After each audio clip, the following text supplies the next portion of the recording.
নতুন আপডেট আপনাদেরকে দেওয়ার জন্য।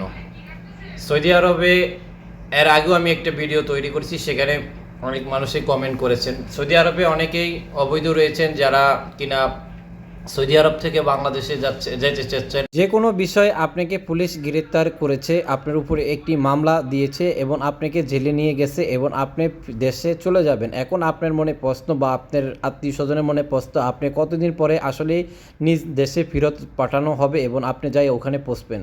আপনাকে 15 থেকে 16-17 দিন 18 দিনের মধ্যে আপনাকে জেলে রাখা হবে, তারপরে আপনাকে নিজ দেশে ফেরত পাঠিয়ে হবে। এটা পার্মানেন্ট টাইম, এটা নিয়ে কোনো টেনশন নাই। যদিও অতিরিক্ত কোনো কারণে সমস্যা হয়ে থাকে সেক্ষেত্রে 20 দিনের উপর হবে, বাংলাদেশে যাবেন।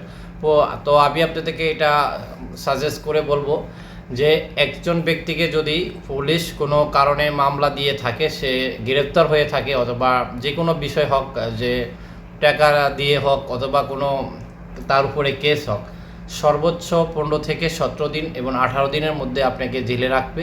তারপরে আপনাকে নিজ নিজ দেশে ফেরত পাঠিয়ে দেওয়া হবে।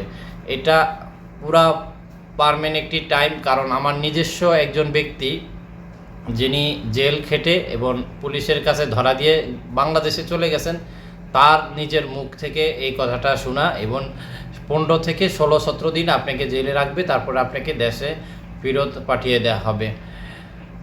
সবাই ভালো থাকবেন, আর এই ভিডিওটা শেয়ার করে অন্য প্রবাসীদেরকে দেখার সুযোগ করে দিবেন, তাহলে আরও নতুন ভিডিও বানানোর জন্য আপনাদের উপকৃত হব।